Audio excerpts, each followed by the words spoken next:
To ina ganin abin da yake faruwa mun yi sauka ta alƙur'ani, saukokin alƙur'ani, muka yi yanka muna neman gudunmawar Ubangiji akan ƙasanmu, Allah ya ba ta zaman lafiya. Wannan yanayi da ake ciki na rayuwa, Allah ya kawo mana sauki, kuma wannan kungiya ta mu Allah ya ƙara haɗa kanmu, Allah kuma ya ƙara ɗora mu akan daidai.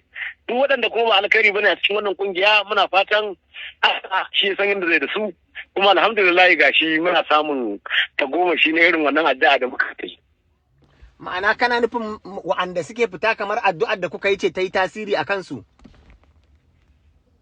Ai da mun addu'a muka yi wannan masana'anta tamu muna da buƙatar tallafi na musamman na mu haɗe kanmu ɗan arewa da muke da Allah ya rura kan wannan sana'a.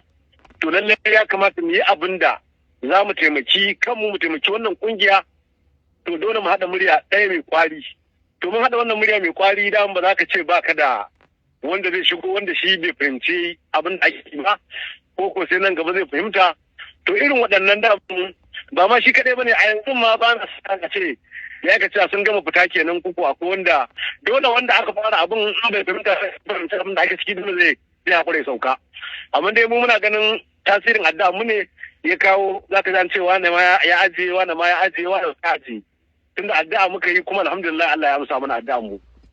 To amma a matsayinka na jagoran ita wannan kungiya baka ganin wani laifi aka yi musu? Akwai wanda suke cewa wai an hana su zuwa kai tsaye su ba'amala da wasu sai ta hanyar kungiya, dalilin da yasa suka ce ba za su zauna ba kenan. Baka ganin wannan ne dalili ko shi ya kamata a ce kun duba?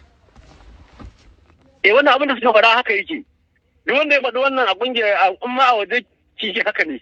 Wannan tsarin da kake ji sanar zango ita wannan kungiyar ta Triple R Kannywood Borneo mun tsaya da ita akan mun haɗa kanmu guri ɗaya muryar mu ɗaya. To idan wani zai ware wani abu nashi daban can to ba za mu yi tasiri ba, saboda in wani ya ware wani ma zai ware, idan wani ma ya kara warewa wani ma zai ware, saboda wannan abu mun yi shekara ɗaya shekara biyu har 10 har 20 muna yi kowa a ai siyasa wannan ya ja nan wannan ya ja nan. Sai muka ce to mu haɗe guda ne aka ce guri ɗaya mu gwada mu gani, mu je mu an so sakon talakawa mu kai mu gwamnati ta ba da sakonta a gaya ma talakawa. Wannan murya kenan. Na biyu kuma wannan masana ta tana da buƙatar taimako, bunkasa mana ita da abubuwan da ya kamata na kayan aiki da kuma jari da a taimaki masana'antar da shi.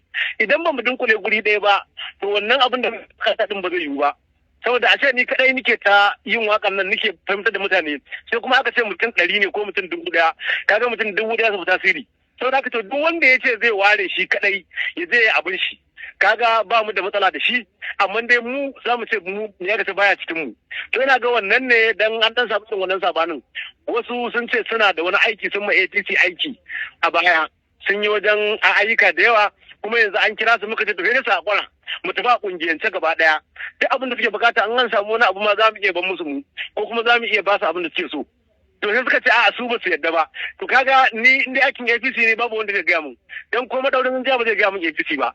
Saboda haka ni da ayyukan da akwai na ce a zo a haɗe a yi ma industry aiki, sai wani kuma ya ce shi aikin da ya na shekara 1 ko na shekara 2 shi ba zai haƙura ba. To ina ga wannan ne yasa suka sauka. Mu kuma alhamdulillah sango a industry da mawaka da yan fim da marubuta ba mu da wani ya ba mu da adawa. Kaso 99 a cikin industry nan duka APC. Waye za ka faɗa ka ce ba dan APC ba ne? To duk wanda ya koma gefe ba ya je can wani guri mu zai taya aiki, muna kuma masu fatan alkhairi duk inda zai je dan APC zai yi. Kuma in so samu ne cikin mu zauna mu yi wannan tafiyar da taimaki industry kuma ta taimaki arewan kuma ta karbo sakon da muke cewa za mu je mu karbo a mu gaya mu talaka mu gaya wa gwamnati kuma ne ya ka ta korafe korafin talaka. Wannan shine ya haɗa mu guri daya, ba wani abu ne ya haɗa mu ba.